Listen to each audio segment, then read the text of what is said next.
בני שבת נקבלה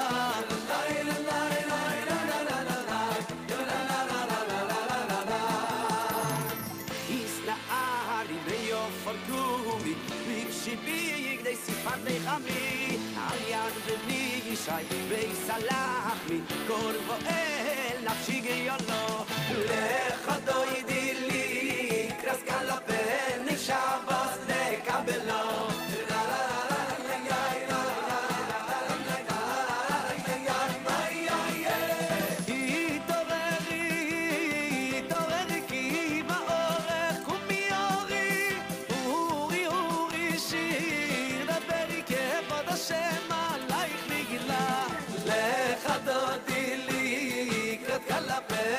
שבת נקבלה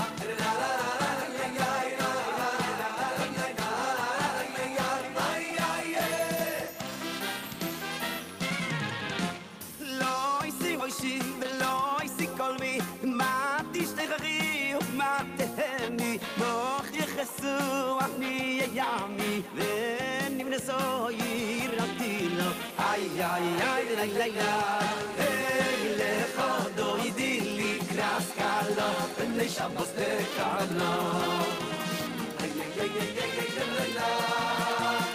איי איי איי והיו לי בשיסה שעושייך ורחקו כל מבלייך יעשיס עלייך אלוקייך כי אם סוסרתן על גלה איי איי איי איי איי לך דודי לקראת קלה בני שבת נקבלה איי איי איי איי איי איי איי יומינוס מויתי פרויצי אס השם תעריצי על ידי איש ונפרצי ונשבחו ונוגי לו לך דודי לקראת קלה בני שבת נקבלה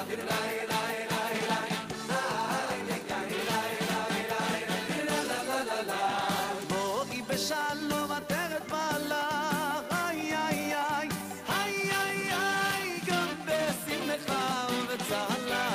תוך אמוני ים סגולה בואי חלה בואי חלה בואי חלה שבת מנקדה לך דודי לקראת קלה בני שבת נקבלה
es a Shabbos. Lasois es a Shabbos. Letoiroi som verisoilom. Letoiroi som verisoilom.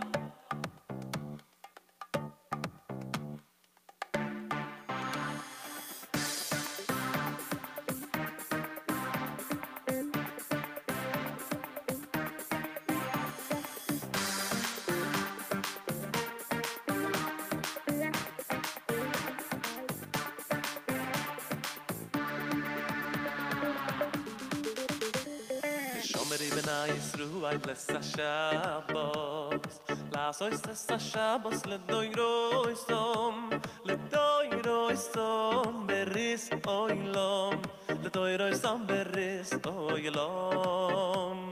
Le shomeri v'la yisru I bless a Shabbos.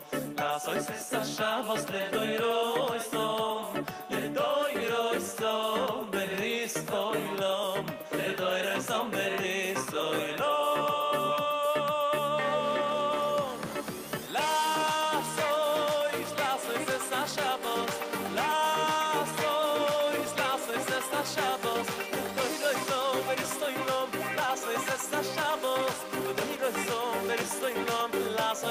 Shabbos,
And the rivers, through every single dawn. No matter what the soldiers said or how the rain would pour, Zadie always kept a smile, wiped the tears away. Nothing could ever keep him down when he'd start to say, "It's Shabbos now, Shabbos now, and we'll sing ay, ay, ay. Na na na na na na na, my ay, ay. Na na na na, my Dios many.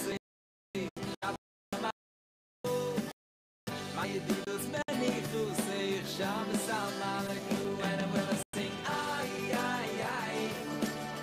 Na na na na na na na, my ay, ay. La la la la. Fill your goblets to the top with royal Kiddush wine. Invite your family and your neighbors. It's now your time. Of winding steers and broken dreams, Papa try a little more. Penny here, a penny there. Mama cries and clothes she tore. My Zadie always kept a smile and wiped her tears away. Soon things will turn around. Soon we're gonna say Shabbos now, and we'll sing ay, ay, ay. Na na na na na na, my ay, ay.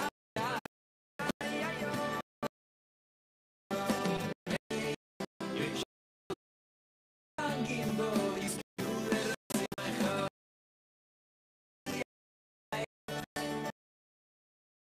Ay, ay. La la la la. Fill your goblets to the top with royal Kiddush wine. Invite your family and your neighbors. It's now your time.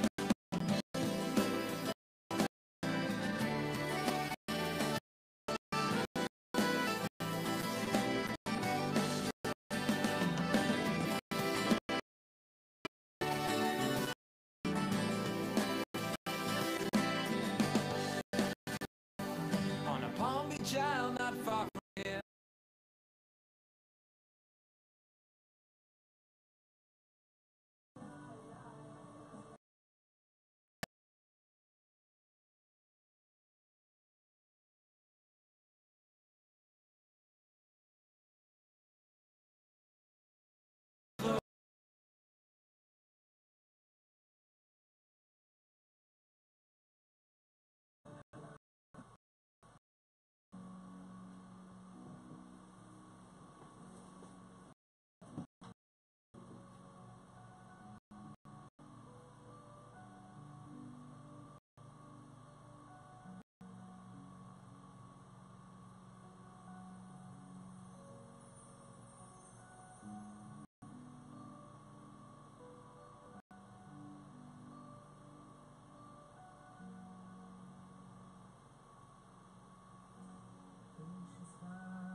Hello.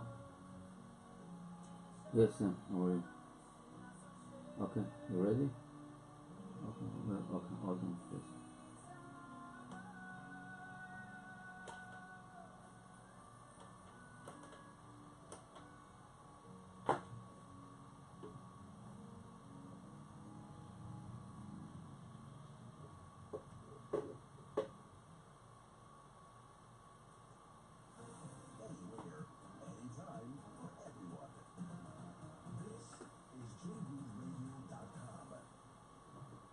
And good morning to all the listeners, Jerut Radio, JerutRadio.com, 712-432-4217, 712-432-4217, and 718-506-9099. And we, as usual, Sunday morning, and here in Brooklyn, a little bit cloudy, very, very pleasant day, and we have Sam Gindi with us, and the Parashat HaShavua through the eyes of Rabbi Avigdor Miller Zatzal. Sam, good morning. Good morning again. It's a privilege and a pleasure to be here again and to address all of our beautiful and gorgeous listeners out there on David Radio. David Radio is affording us all the opportunity to hear beautiful kosher Jewish music and to hear Torah from this station being disseminated all over the Jewish world, all over the world. And certainly it's incumbent upon us to be supporting the station and cannot end Torah. It needs some support in order to keep it running for our benefit. So please, just text in your donation or give a call to anything. It would be great to take the dedication, the donation, in order to keep the station running for our joy and our benefit. So, one of the key functions of a person's life is to gain da'at. Da'at means true knowledge, clear true knowledge. It's called da'at is awareness of Hashem, a sensory perception for our mind. Is all parts of da'at. And it says in the Gemara, Yedolah de'at, a great is da'at, which is placed between the two names of Hashem, as it says, Kel, Ve'ot, Hashem.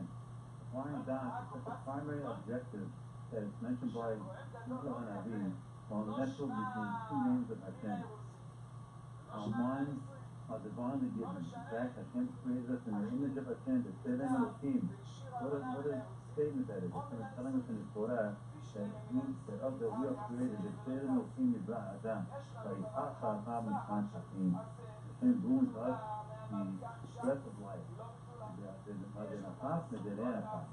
That breath of life, that Neshama, is a portion of piece of Hashem.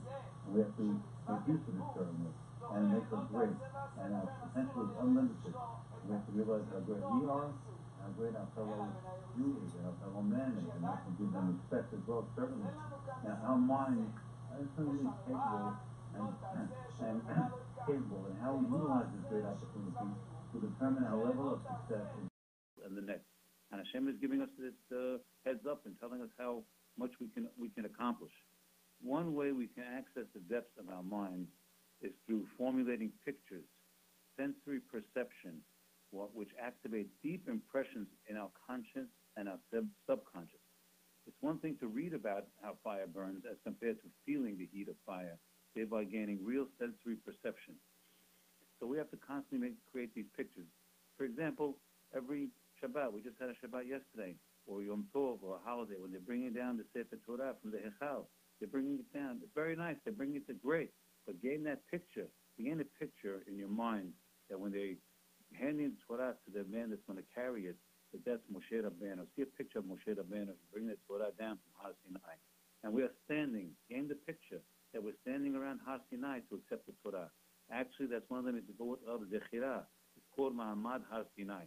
And these pictures will be with you, and they will create an indelible impression in your mind.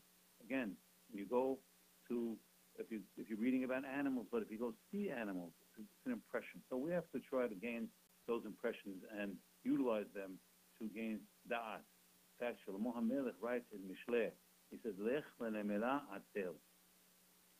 Go to the ant, you lazy fellow. Ve'ed acheha ve'chakem. Go to its ways and gain wisdom. Shlomo didn't say to read about the ant, but he said, go and look at its ways. This is in order to teach us the importance of gaining da'at through our senses, emunah hushit. So now go out today and see the creations of Hashem.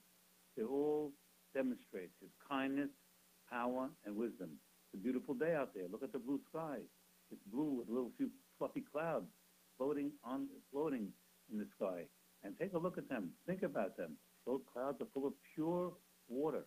That's water vapor that's been distilled from the ocean and is rising against gravity in order to convey. Those are conveyor belts, those clouds. They're conveying the pure water onto the land in order to keep the world alive, in order to feed us.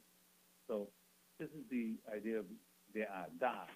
Now, our parashiyot in Sefer Devarim are full and they're packed with vital and fundamental concepts and precepts to give Klal Yisrael from Hashem for successful living.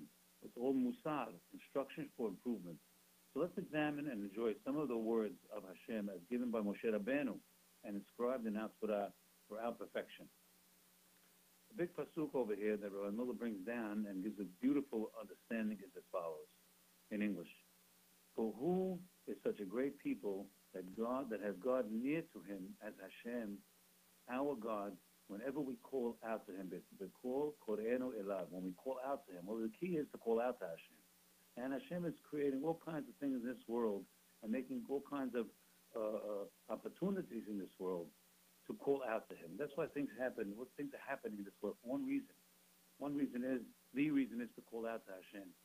You stub your toe, chas v'shalom, is there to call out to Hashem and see somebody else stub their toe, see somebody else across the street in crutches. The idea is you're seeing him. Why? So you should call out to Hashem. Thank you, Hashem. I'm not in crutches. And Hashem should heal that person. He's a Jewish person. Send him your refuah shelema. So all the things in this world are there as heads up for us to call out to Hashem. They are to induce us and incite us to call out to Hashem. The rabbi writes that these two verses declare that Israel is unequaled in greatness of two kinds. One, they are unequaled in their privilege of calling to Hashem whenever they are in need. Number two, they are without equal in the world because of the righteous laws that Hashem has bestowed upon them. Because of these two reasons, Israel is therefore the most important, the greatest nation. Two unequal privileges are here pointed out.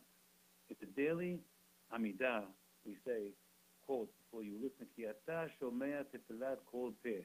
You're listening to all the tefillah of all Am Yisrael. And here we see the source of this statement. This pasuk, who is such a great people that Hashem has Hashem near to him, as Hashem our God, whenever we call out to him. We're informed of a most exceptional status that Hashem has Hashem is most close to us. And therefore, he grants us his special attention to the prayers of Israel. In the following verse, we're informed of another unique privilege. This Torah that I put before you today. Although they are mentioned as two separate privileges for who is such a great people and who is such a great people, yet fundamentally they both stem from the fact that Hashem is near to Israel. But this nearness is due to the Torah that they accepted and which they loyally study and fulfill. Now listen carefully. Thus, the Torah study is declared as the chief service of Hashem. As it says in the Mishnah, the study of the Torah equal all of them. Talmud Torah keneged kulam. And greatest nearness is to think the same thoughts. That's the greatest nearness, is to think the same thoughts of Hashem. And you can do it. By learning his Torah, one thinks Hashem's thoughts. Think about that every time you learn Torah. When you're learning Torah, you're thinking Hashem's thoughts. So you can walk on the street today and think that Beni Bechori Yisrael. Think Hashem's thoughts, that we are the firstborn of Hashem. Think, Banim Atem LaHashem Elohechem. You are the children of Hashem. You could think, Bereshit bara Elohim et hashmayim et haaretz, that God created the heaven and the earth. You could think all the thoughts in the Torah are thoughts that Hashem is thinking, and thereby you can think like Hashem. This is a stratagem for life. And this is one of the purposes of life is the halachta b'drachav, to walk in the ways of Hashem. And Hashem gives us the formula of his ways. Rahum, v'chanun, erech hapayim, rav chesed, ve'emet. All those are ways of kindness. And those are the ways we can walk. We can walk in the ways of Hashem. But the highest way of emulating Hashem is to think like Hashem. That's the highest way.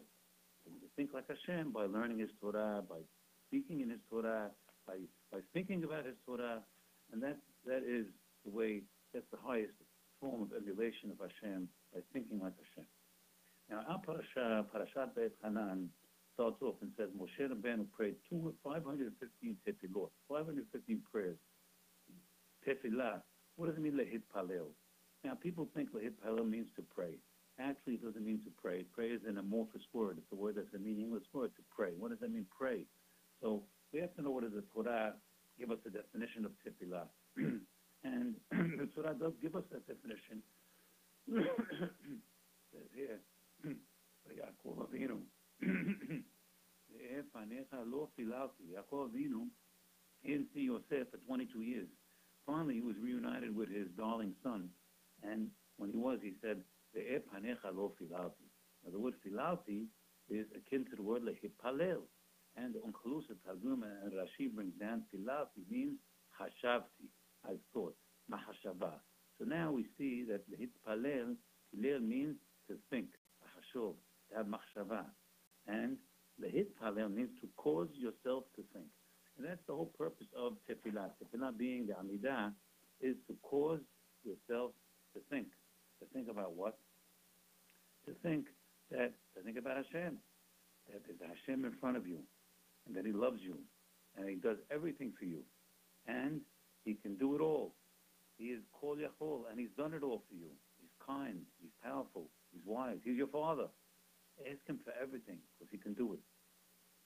Now again, the root Palel, we see it's reflexive word. It's causing yourself to do. As we say, Noach et Halokim hitalech Noach. Noach caused himself to walk with Hashem.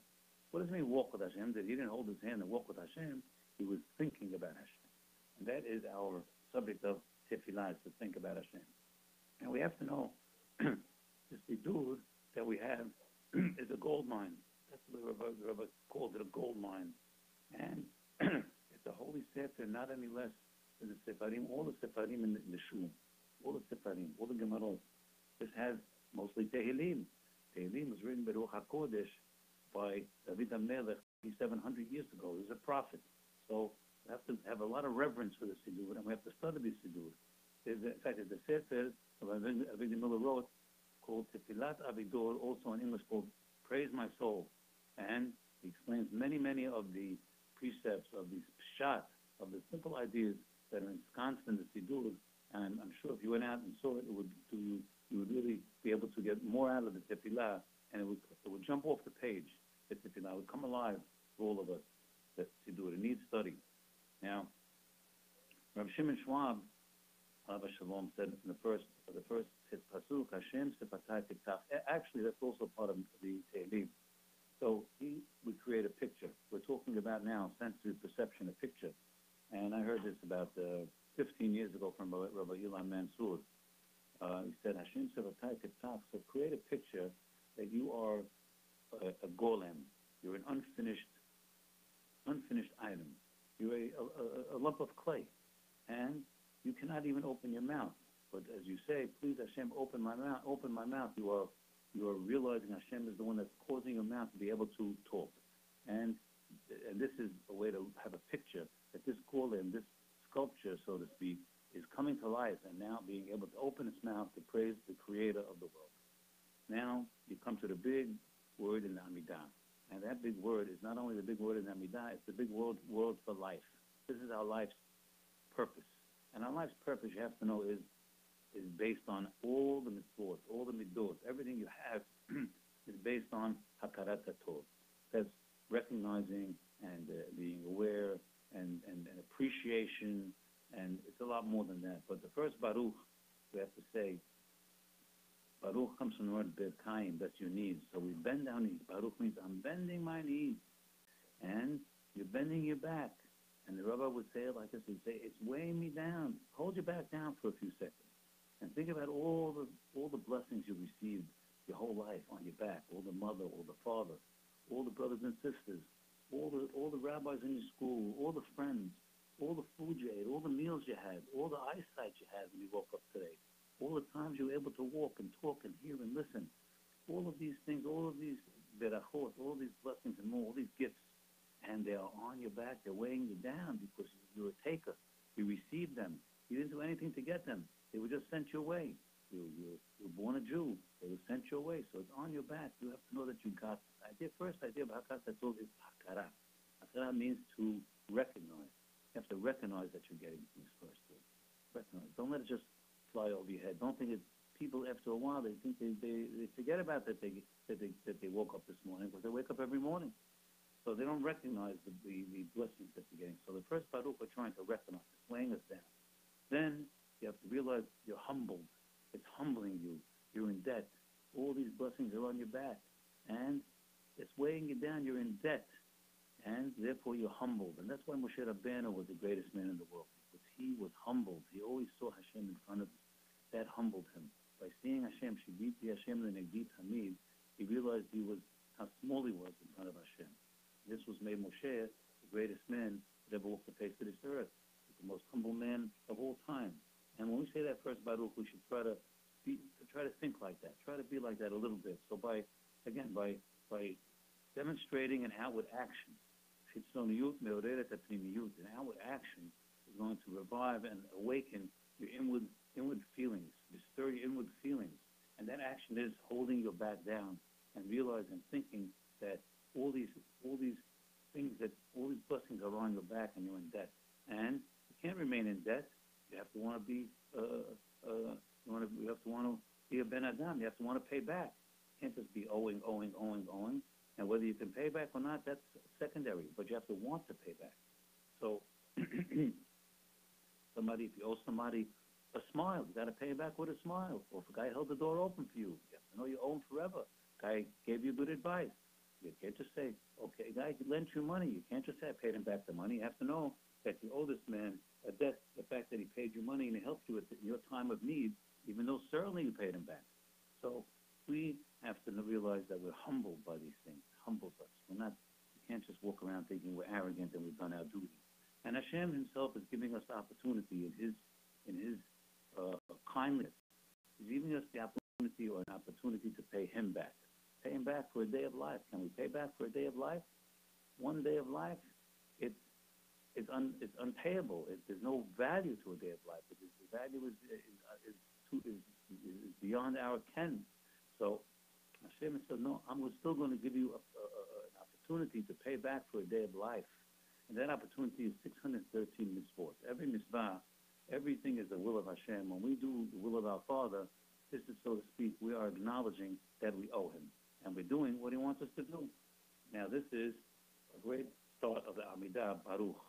All of our mitzvot, all of midot, all of our derech eretz, all the accomplishments in our life, is all leaning on this hakarat tov, this idea, this mitzvah of hakarat tov, to realize that we are taking, that we're receiving, that we go, that we have to appreciation. Now we come to the and how Amidah comes to the beracha of Atagibor. Atagibor, Rav Lehoshia. You are mighty. Rav Lehoshia. You're great to help. All of your greatness is only to help us. Godlo v'tuvo malei olam. We said in the prayers yesterday. Your greatness and your goodness. Your greatness and your kindness and your power and your wisdom. Malei olam. It fills the world. And Rabbi Yochanan gives us the Gemara gives us a tremendous principle.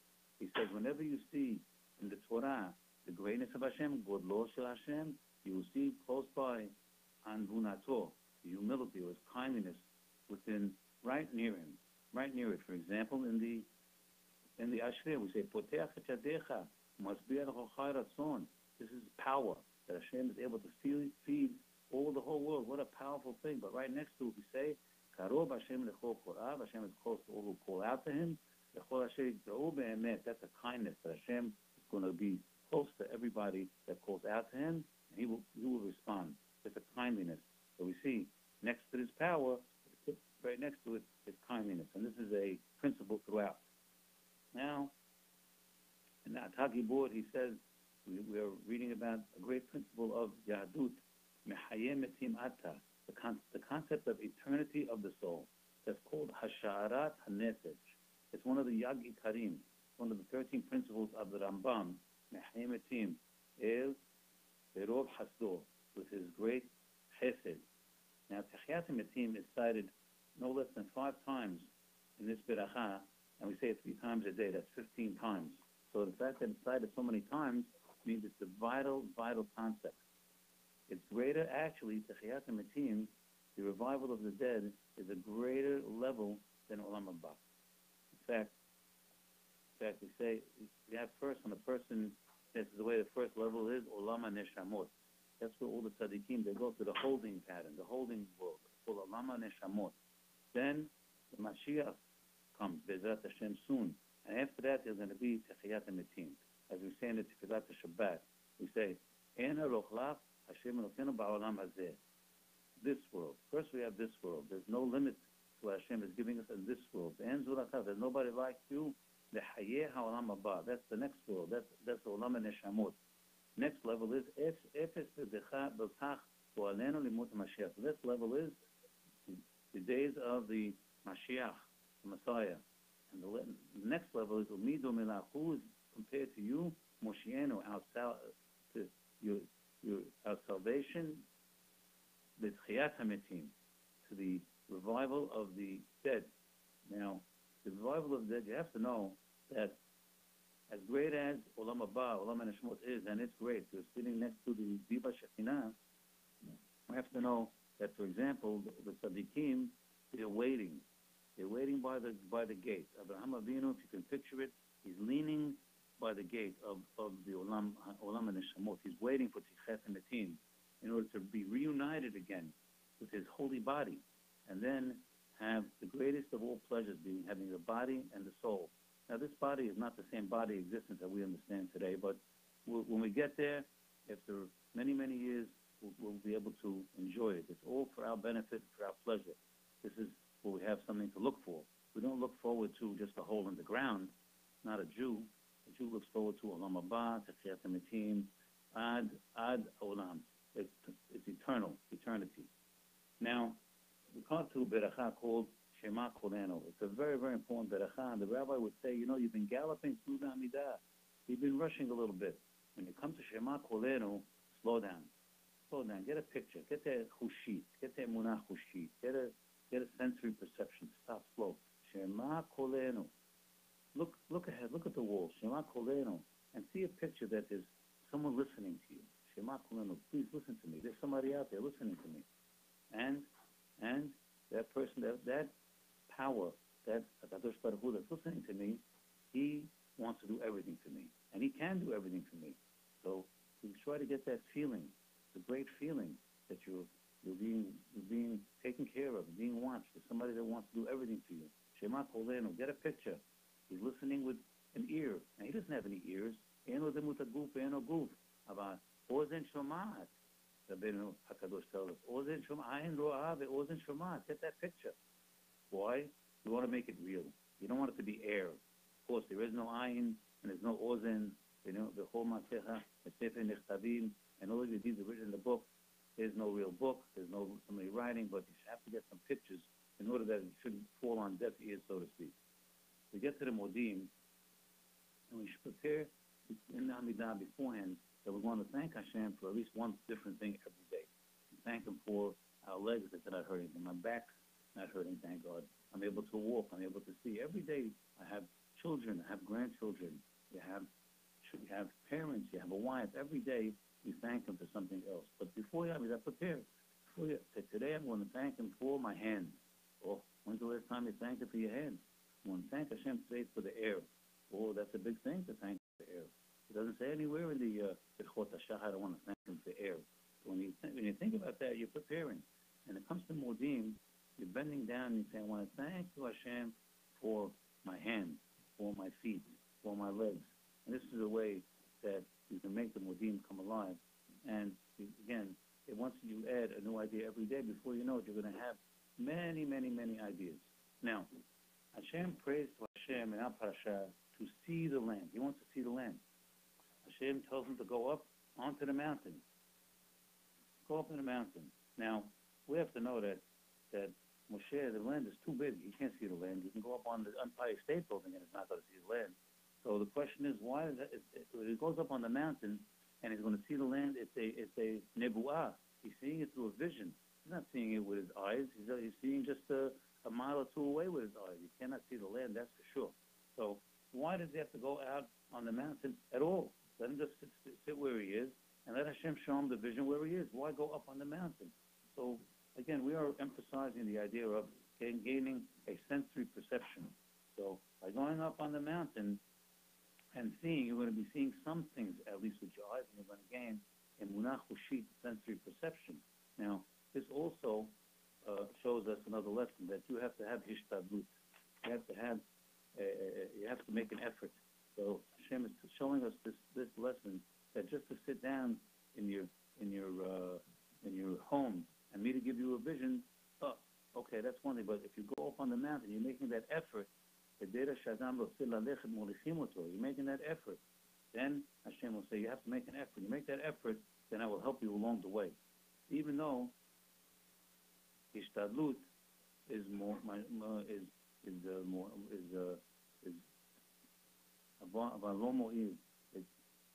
incumbent upon us, but it doesn't do anything, especially in physical things. We have to make the Hishtadlut. It's a necessity. We are commanded by Hashem to make that effort, but we have to know that it's only up to Hashem that's making the fruits come about. So Moshe Rabbeinu, again, he's making the Hishtadlut. He's going up on the mountain, and then Hashem is giving him this vision. Hashem says in the parasha, "Ve'ata Yisrael Shema." Listen, now Israel is giving us instructions now how to live successfully. He's saying, listen, you have to be a listener. The hukim are the laws that are not so understandable, but do have meanings, certainly, but the meanings are not given directly in the Torah. And the mishpatim, those are the things that are given, meanings are given in the Torah and are readily understandable, but you got to listen to them. And just like, where do we listen to? We learn to become listeners. One of the beautiful places we learn to become listeners is by our great mother, Sarah Imenu. She was a listener. She listened by the door of her tent. She listened to her great husband, Abraham Avinu, preach to people daily on the belief in Hashem, on one God in the world, on understanding what chesed means, kindliness, and how to go out and do chesed to other people. And that's what made her great. That's what made her, all that listening is what did it. Also, Yaakov Avinu, he listened to his mother and father. See over there, he listened to his mother and father. They told him to leave, to escape the house, that Esau was coming after him, and he listened to them, and he left the house for all those years that he left.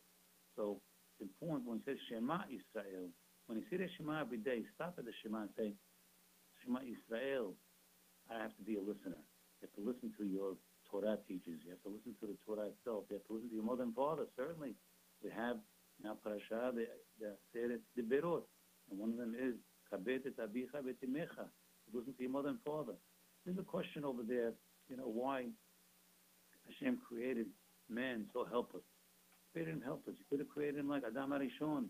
Adam Arishon was created a full-blown man, but us people were created helpless. You got to be diapered. You got to be cleaned. You have to be taught how to walk, how to talk. Helpless. One of the big reasons is that we have to come on to be listeners to our parents. We have to come on to Hakarat HaTov. We have to realize there's no denying that our parents did everything for us. There's no denying. We cannot be in denial. Only a corrupt person could say, I didn't tell you to give birth to me. You owe me everything. That's a completely corrupted personality. But normal person will certainly come on to realizing all the love and the care that his parents put into him, and he will reciprocate in kind. And this is what the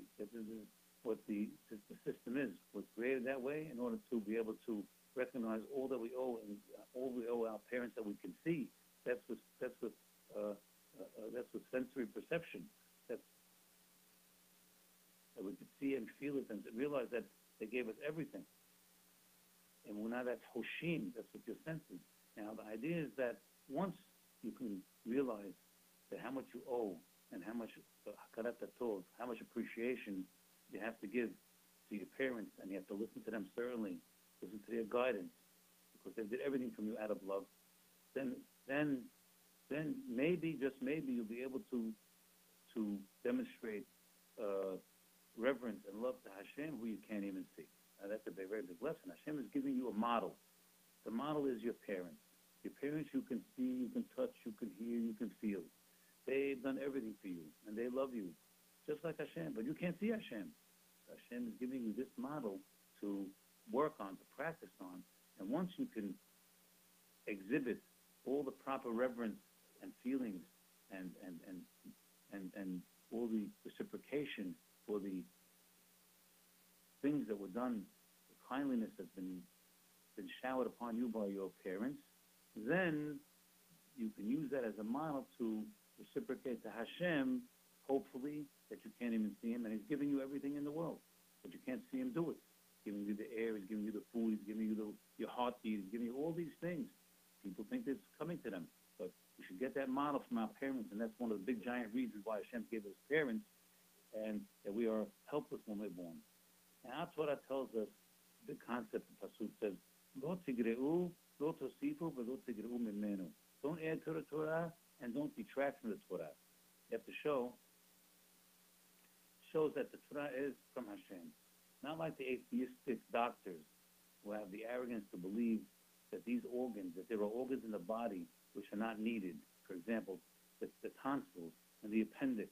You have to know, not that long ago, they extracted tonsils like water. Thousands of tonsillectomies were extracted. In fact, myself, I also had my tonsils taken out. Today, they don't take tonsils out so quickly or very quickly at all. But in the old days, the doctors thought the tonsils were from a previous existence and were not needed. They were not needed in the body. In fact, they were accumulating bacteria and causing sore throats. So therefore, they just took it out. Appendix, the same thing. They thought they were vestigial organs, and not needed anymore. And also the appendix. These doctors were into evolution. Evolution is we don't need it anymore. It's survival of the fittest, and it's a gradual improvement. And these things not. So therefore, appendix also. They did a lot of appendectomies. Now today, they're much more careful before they take these things out because they realize the tonsils is part of the lymph system, LYMPH, and the appendix as well. And they're getting rid of toxins in the body. And the best place to get rid of toxins in the lymph system, and a lot of them are carcinogens, is, for example, in the mouth. The mouth is a safe place. You get rid of it. It's going to give you a sore throat because it's infected, but it's a safe place to expel it from the mouth area. And we have a big pasuk in our parasha saying, "V'atem devekim b'Hashem, hayim kolechem hayom." Devekim is to be davuk, to be attached, to cling to Hashem. And we're talking about how do you cling to Hashem? He's Esh. The Rabbi tells us that Hashem is a fire. How are you going to cling to Hashem? You have to cling to Talmidei Chachamim. Living today, hayim kolechem hayom. You will live today and in Olam Haba. And by clinging to Hashem, a person is in Chaim. Even a person that learned a lot of Torah in this life, he can still be B'Chaim to his children. That's a beautiful idea, tremendous thing. You learn Torah, you learn what your children, they learn Torah, you're still in Chaim, not only Hayom, but also Olam Haba. You have a person that's alive today, and he's not learning any Torah, and he has no connection to Hashem. He's more dead than the dead guy. He's considered a met. And the dead guy who learned Torah and left children, he's considered a high.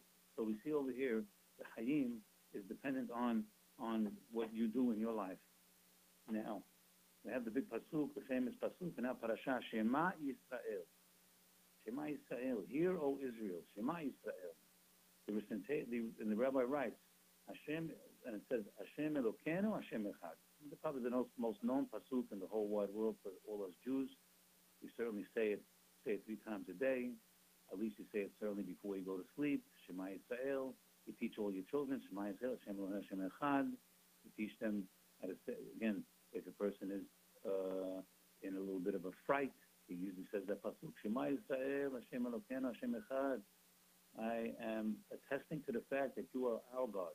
It's ours and nobody else's, by the way. It's our God. Hashem Yud-Kei Vav-Kei is ours and nobody else. Hashem Elokei Yisrael.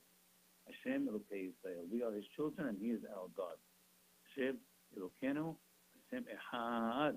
He is Echad. He's the only thing in this world. Echad means He's one. He's the only one in the whole world. So now, the rabbi writes, the recitation of the following is a Torah obligation to say the Shema. The exhortation here is actually the Israelites' way of life. Na'aseh v'nishma. We shall do and we shall listen. Was the vow that Yisrael made it at Har Sinai. We shall do means we shall obey and fulfill. But we shall listen means we shall learn. This is the Israelites' career of listening. Hear Israel to the words of Hashem. It bespeaks the attitude of eagerness to hear and learn, to understand, and to become saturated with Hashem's teachings and ways of thought and opinion. In many instances, the word shamoa, to hear, means also to obey, but also, always it bears the connotation of giving attention and thought. Thus, hear Israel is the summons for all of Israel forever to devote their lives to learning the oneness of Hashem and His attributes and His ways. And the following verses summon Yisrael to implement the first verse by means of Torah study. Because of the extraordinary importance of the statement, it's proceeded by Shema Yisrael, which means put your heart into this great teaching and continue well. The name Yisrael is here mentioned, for this matter is the foundation of the name Yisrael and its identity of the people Yisrael. Hashem, the particular name by which He is known to His people, is the Creator. The word Hashem in Hebrew originally donates both, one, the being, Hashem, Hayah, Hoveh, V'hiyeh, He is being, and cause of being. He's the Mehaveh being. He that spoke and caused the world to be. But He's particularly the God of Israel, as stated many times in the stated in the Torah 165 times. He is Hashem Elokeinu, Hashem our God. Hashem is composed of Yud-Ke, Vav-Ke, Havaya. Havaya is existence. Is ours. All of the happening of the world, everything that happens in this world is only for Israel, for our benefit, in order for us to make the Shubah, in order for us to notice that there's Hashem in the world, in order to see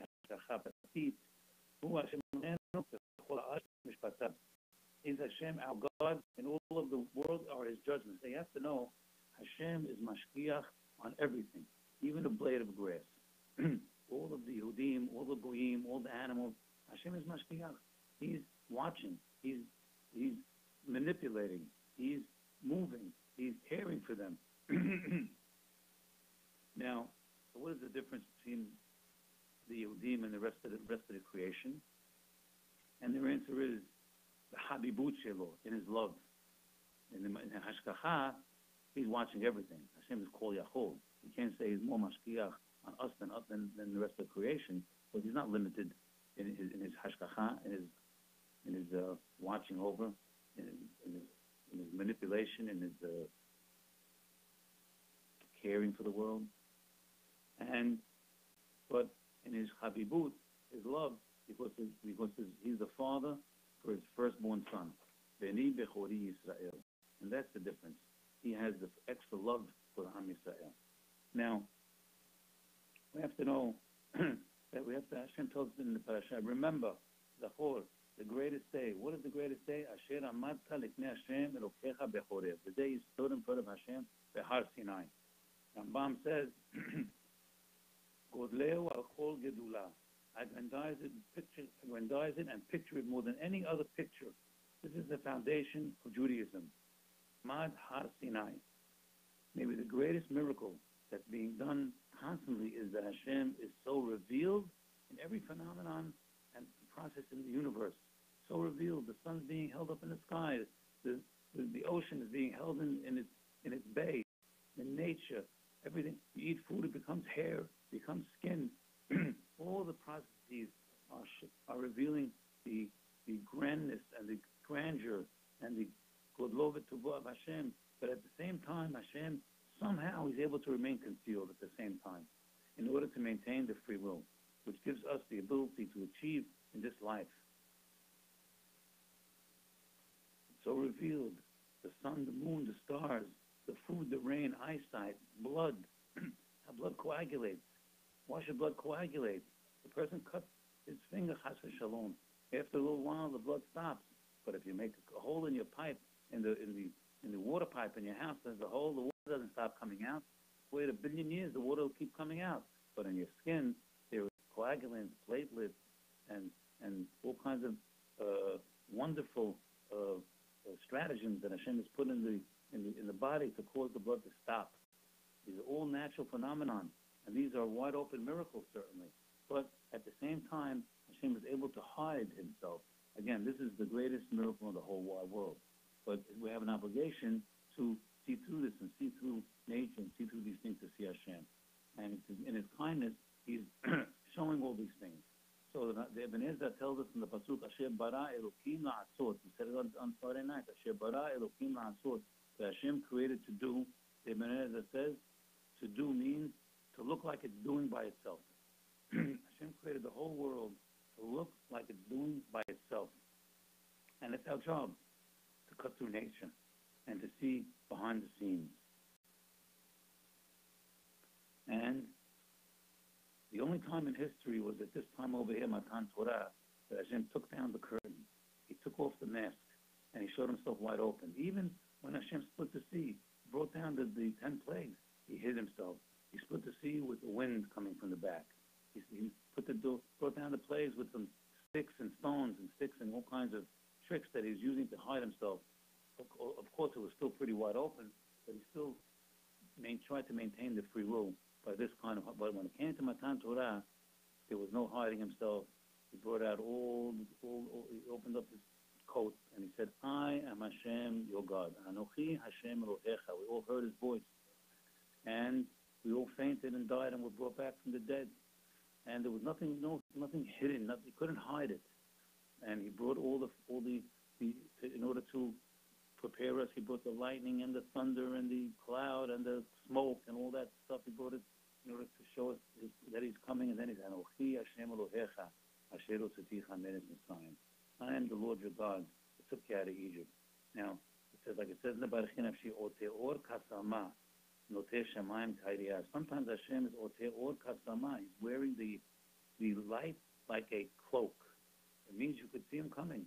You see a person with a jacket on, a little bit, you can discern from that jacket, from that cloak, that there's a person approaching you. But sometimes you can't see anything. That's Noteh Shamayim Kailiyah. That Hashem is looking through the heavens like a curtain, or just peeking through the heavens. He sees you, but you can't see Him. And that's what's happening in this world a lot. Hashem sees you, but you can't see Him. There's many times all you got to do is look. You can see Him with a cloak over His shoulders, so to speak, and all the phenomenon in the world, and all the things that's going on. But over here in Matan Torah, He took off the cloak, and He said, Anochi Hashem Elohecha. Now the question over there, the well-known question is, why did Hashem say, I'm God that took you out of Egypt? Why didn't He say, I'm Hashem that created the world? That's seems to be a much more powerful statement to create the whole universe than to take you out of Egypt. It takes a lot more doing to create the sun, the moon, the stars, the universes, the planets, the galaxies, and to take the Jewish people out of Egypt. Much more difficult, so to speak. Well, nothing's difficult, but it's a much grander miracle. So that's the question. And we can offer two answers. The first answer is that as far as the creation of the world, nobody was there to see it. Nobody saw the creation of the world. Even Adam HaRishon didn't see the creation of the world. When it came to the getting out of Mitzrayim, all the Jewish people, they saw the getting out of the Mitzrayim, and therefore they were able to appreciate it and exhibit the Hakarat HaTov. Hashem is teaching us, actually. He was teaching the Jewish people the most important precept, the number one lesson He wanted to teach us is you have to have appreciation. So He told the Jewish people, I'm the one that took you out of Egypt. You should appreciate me. You should love me for it. You should revere me for it. I have mitzvot for you for it. I have all kinds of good things for you, but I want you to know that you have to feel in debt. You should feel to the bottom of your heart, you owe me. You were in slavery for 210 years. I took you out. I'm the one that took you out. So Hashem is giving us that lesson, that tremendous lesson of having appreciation and gratitude. And this is the lesson that we have to have in order to gain a Torah mind, mitzvot, and a lifelong lesson in order to go forward in life to have this Hakarat HaTov. Now, what mitzvah is Anochi Hashem? Oh, that's a big question here. Anochi Hashem is a mitzvah. What mitzvah is being told to us by Anochi Hashem? Anochi Hashem mitzvah is to think like Hashem thinks, to be like me. I act like Hashem by learning Torah, which reveals to us that this mitzvah to behave in Olam Haba forever, how to behave. And Olam Haba is forever. Olam Haba is forever, nitzchiyut. How do we see that? Anochi Hashem. Hashem is Yud Kei Vav Kei, that's forever. So we see over here also Hashem, again, one is Anochi Hashem, that we have to act like Hashem and think like Hashem and be kind like Hashem. And that's the first. And also Hashem is telling us the big, a source that everybody's searching for Olam Haba. Hashem is saying Hashem, Anochi Hashem, you have to believe in Olam Haba. Olam Haba is nitzchiyut, that's Hayahu Ve'Vehiyeh, that's forever. That is nitzchi, it's forever. So these are some of the great lessons and precepts we are learning, even from the first mitzvah, the first utterance of Hashem in the Ten Commandments, Anochi Hashem. Now, we have to know we have a mitzvah which is Chabed et avicha v'et imecha, one of the 10 commandments. Now, it's listed as a ben adam lechavero because it's a model, but it is a model ben adam lamakom. We have to act. Ben adam lechavero is a model for us, as we said earlier. When you act towards your parents, that's a model ben adam lechavero. In fact, to honor you, to have Chabed et avicha v'et imecha, honoring your mother and father, is also, the rabbis tell us, et lerabot hamidei chachamim, et lerabot achicha hagadol. You have to honor hamidei chachamim and also your older brother. Hakarat HaTorah is the most fundamental principle, as we said. All the mitzvot, midot, and all the Torah is based on Hakarat HaTorah. Now,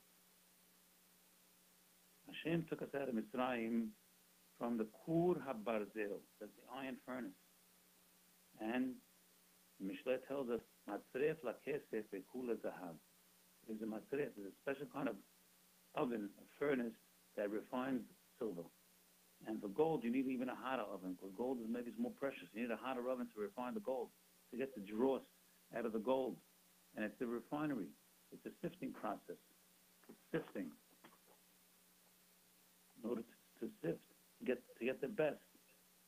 Now we have to know that Hashem is always sifting in this world. He's been sifting since he created the world. This is something we have to realize that. And one time I was with Rabbi Victor Miller, and I asked him the following question. I asked him, do you think there'll be another Holocaust, Chas v'Shalom, in this country? So he told me, no, he didn't think so, because he said that you really don't realize what this country looked like. America, 60, 70 years ago, there was nothing in this country. It was void.